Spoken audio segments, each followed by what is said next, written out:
Quiero que hagas algo antes de seguir escuchando. Quiero que mires tus manos, obsérvalas. 5 dedos, piel, venas que se mueven con cada latido. Ahora quiero que te hagas una pregunta que tal vez nunca te has hecho. ¿Estás seguro de que esas manos son el resultado final de millones de años de evolución? ¿O son solo el principio de algo que aún no puedes imaginar? Esta noche no voy a contarte una historia de terror, voy a contarte algo peor, voy a contarte una teoría que tiene base científica, que involucra a los gobiernos más poderosos del mundo, que conecta los avistamientos más famosos de la historia con algo que vive dentro de ti, en tu ADN, en tu futuro. Una teoría que cuando termines de escucharla va a hacer que mires el cielo de otra manera, que mires a las personas de otra manera, que te mires a ti mismo y no estés completamente seguro de lo que ves. Porque la pregunta esta noche no es si los extraterrestres existen. La pregunta es mucho más aterradora que eso. La pregunta es, ¿y si nunca se fueron? ¿Por qué nunca vinieron de afuera? Permíteme empezar con Darwin, no con el Darwin que te enseñaron en el colegio, sino con el Darwin que te debieron haber enseñado y no lo hicieron, porque es demasiado incómodo. Darwin no solo dijo que venimos de los primates, Darwin dijo algo mucho más perturbador, que la evolución no tiene destino, no tiene plan, no tiene límite. Es un proceso ciego, frío, que lleva millones de años transformando una especie en algo completamente irreconocible. Hoy miramos a un chimpancé en un zoológico y nos sentimos diferentes, superiores, separados. Pero hace 6 millones de años, ese era nosotros, caminando en 4 patas, sin lenguaje, sin conciencia, tal como la entendemos. Y si eso ocurrió en 6 millones de años, ¿qué ocurrirá en los próximos 6 millones? ¿O en los próximos 100.000? Esa pregunta debería mantenerte despierto esta noche.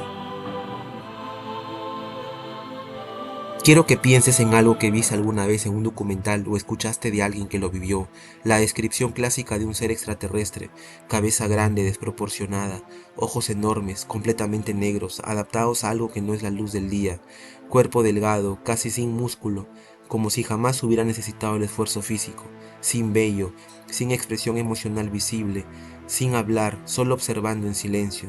Ahora escucha lo que dice la ciencia evolutiva sobre cómo cambiará el cuerpo humano si la tecnología sigue reemplazando el esfuerzo físico, si las pantallas siguen siendo nuestra ventana al mundo, si la comunicación verbal sigue cediendo espacio a lo digital.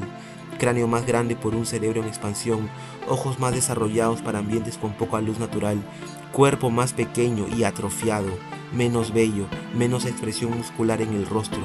Vuelve a leer esta descripción. Vuelve a leer esta descripción. Dime que no acabas de ver la misma imagen que yo, porque yo la veo y me aterra la claridad con que aparece. En 1947, en Roswell, Nuevo México, el ejército de los Estados Unidos recuperó algo que cayó del cielo. Lo que ocurrió después es uno de los descubrimientos más documentados de la historia moderna. Primero dijeron que era un platillo volador, luego dijeron que era un globo meteorológico, luego dijeron que era un maniquí de pruebas. 3 versiones distintas en menos de una semana. Pero lo más revelador no es que cayó, es la reacción, el pánico institucional, la velocidad con que clasificaron todo como secreto de Estado, los testimonios de enfermeras y militares que describieron cuerpos pequeños, cabezas grandes, ojos oscuros en las mesas de autopsia.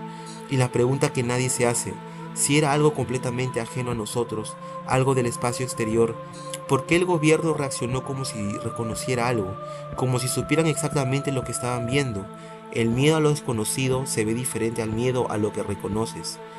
Y lo que vi en esas reacciones institucionales no era miedo a lo desconocido. Hay una teoría que circula entre físicos teóricos, no en revistas populares, sino en conversaciones académicas que raramente llegan al público, y es esta. El tiempo no es una línea recta. Einstein ya lo demostró.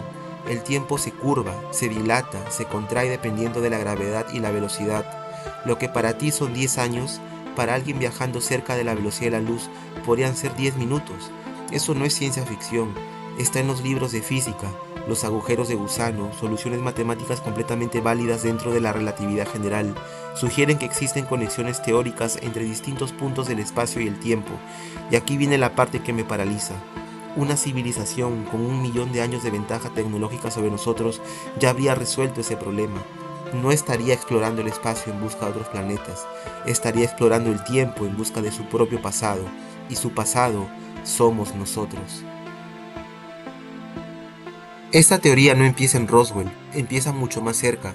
Aquí en Perú, en 1928, el arqueólogo Julio C. Tello descubrió en Paracas más de 300 cráneos con una morfología completamente anómala, alargados, con un volumen craneal hasta 60% mayor que el humano promedio. La explicación oficial es de formación cultural intencional, pero hay algo que esa explicación no resuelve. La deformación cambia la forma, no el volumen, y estos cráneos tienen más masa encefálica y menos suturas parietales de las que debería tener un humano. Son biológicamente distintos, y luego están las líneas de Nazca, a pocas horas de Lima, figuras gigantescas en el desierto que solo tienen sentido vistas desde el aire. Una civilización sin aviación creó mensajes que solo pueden leer quienes vuelan. Siempre pregunté para quién eran, pero hoy me hago otra pregunta. ¿Y si no eran mensajes para alguien que venía de arriba, sino para alguien que sabían que algún día existiría y los vería desde arriba?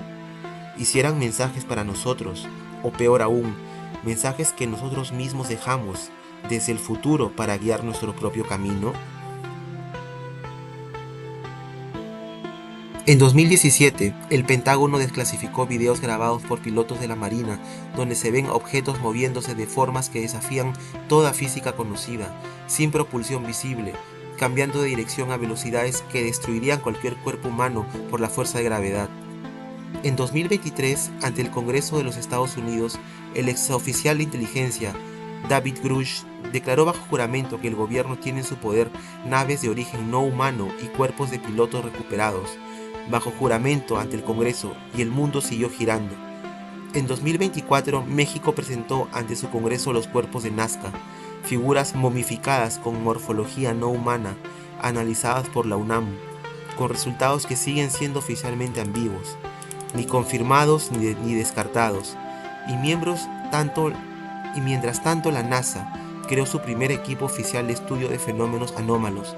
La ONU tiene una unidad de asuntos del espacio exterior desde los años 70 y que casi nadie conoce. Yo me pregunto, ¿están preparándose para un primer contacto o están gestionando algo que ya conocen desde hace décadas y no saben cómo decirle al mundo sin que todo colapse? Durante décadas, los científicos llamaron ADN basura al 98% de nuestro genoma que aparentemente no hace nada, sin función, sin propósito conocido. Pero los proyectos de investigación más recientes descubrieron que ese ADN no es basura, tiene funciones regulatorias complejas, activa y desactiva genes, contiene instrucciones que aún no sabemos leer completamente. Y hay una pregunta que algunos científicos se hacen en voz baja. ¿Y si parte de ese material genético no lo puso la evolución? ¿Y si hay información en nuestro genoma que fue insertada? ¿Por quién? ¿Con qué propósito? Y si yo sigo el hilo de esta teoría hasta su conclusión más perturbadora, llego aquí. ¿Y si fuimos nosotros mismos, desde el futuro, quienes modificamos nuestro propio ADN en el pasado para acelerar la evolución hacia un punto específico? ¿Y si el salto cognitivo que nos separó de los primates no fue solo natural, sino asistido por nosotros? Hay algo en la psicología que se llama el valle inquietante. Es el terror específico y documentado que sentimos cuando vemos algo que se parece a un humano, pero no lo es del todo. Un robot demasiado realista, un maniquí que se mueve, una figura con forma humana pero con algo profundamente mal. Ese miedo no es irracional, está grabado en lo más profundo de nuestro sistema nervioso, porque durante millones de años reconocer a un impostor que fingía ser humano fue una cuestión de vida o muerte. Ahora bien, si vieras a uno de esos seres grises en la oscuridad, ¿sentirías ese terror específico? ¿Ese reconocimiento perturbador de algo que casi es como tú, pero no del todo?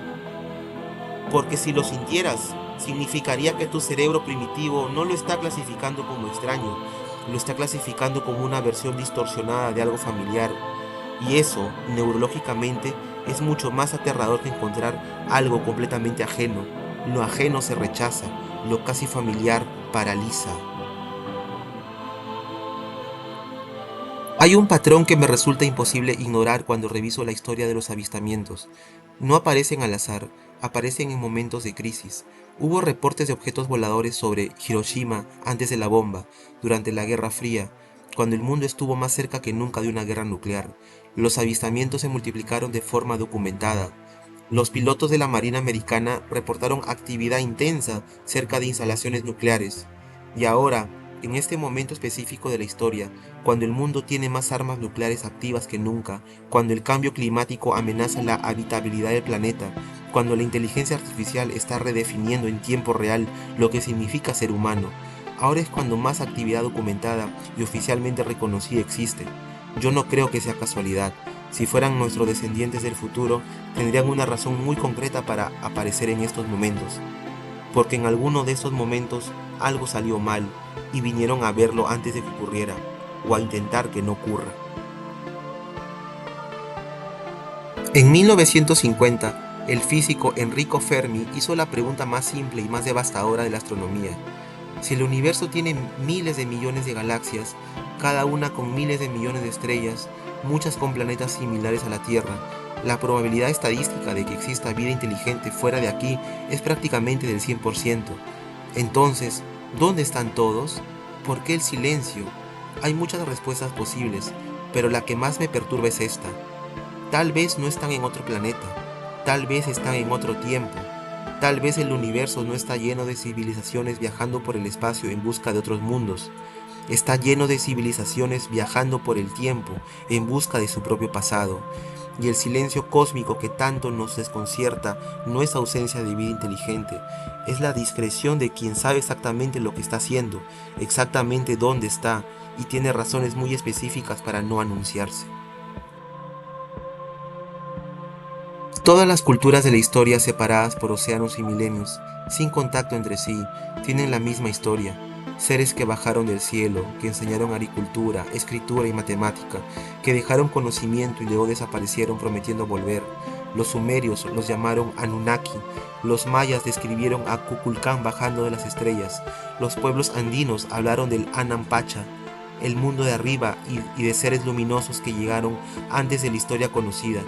Los egipcios alinearon las pirámides con Orión, con una precisión que sigue sin explicación tecnológica satisfactoria, y la geología moderna dice que la Esfinge tiene marcas de erosión pluvial de 12.000 años, no 4.000, y 500 como dice la historia oficial. Yo me pregunto, ¿es mitología colectiva o es memoria colectiva? Porque hay una diferencia enorme entre inventar algo y recordar algo que ocurrió. Y cuando culturas que jamás se conocieron recuerdan exactamente lo mismo, yo no puedo llamarlo coincidencia, lo llamo evidencia. Y ahora viene la parte que más me cuesta narrar en voz alta, porque si esa teoría es correcta, si los seres que hemos avistado durante siglos somos nosotros mismos desde el futuro, entonces hay una pregunta que lo destruye todo. ¿Qué nos están tratando de decir? Vienen, observan, estudian, toman muestras de material genético y luego nos devuelven, con la misma delicadeza con que un científico maneja algo valioso e irreemplazable. Dejan señales en el desierto, aparecen cerca de nuestras armas más destructivas, se presentan en los momentos donde la historia pudo haber tomado un camino diferente. No atacan, no se anuncian, solo observan, y yo solo encuentro una razón coherente para ese comportamiento. Cuidan lo que no pueden perder. Si somos sus ancestros, dañarnos sería cortarle la rama al árbol en que están sentados. Y si vienen ahora, en este momento, con esta frecuencia, con este nivel de actividad documentada y reconocida oficialmente, es porque algo está a punto de ocurrir, algo que ellos ya vivieron, algo que tal vez, solo tal vez, todavía se puede cambiar. Esta noche, cuando cierres este video y te quedes en silencio, quiero que mires tus manos una vez más, las mismas del principio, y hazte la pregunta que ya no puedes ignorar. ¿Eres el resultado final de millones de años de evolución? ¿O eres un eslabón en una cadena que todavía no termina? ¿Eres el observador de este universo? ¿O llevas siglos siendo el observado? Porque si algo me llevo de todo lo que investigué para este video es esto. No somos el centro de la historia, ni siquiera somos el final de ella. Somos un capítulo, y algo, en algún punto del tiempo, ya sabe cómo termina el libro. Yo no tengo todas las respuestas, pero sé que las preguntas correctas pueden cambiar la forma en que ves el mundo para siempre. Así que dime en los comentarios, ¿qué parte de esta teoría te perturbó más? ¿Qué crees tú? Porque a veces las mejores respuestas no las tengo yo, las tienen ustedes. Si quieres seguir cuestionando la realidad conmigo, suscríbete al canal y activa la campana. Nos vemos en el próximo video, si es que el tiempo nos lo permite.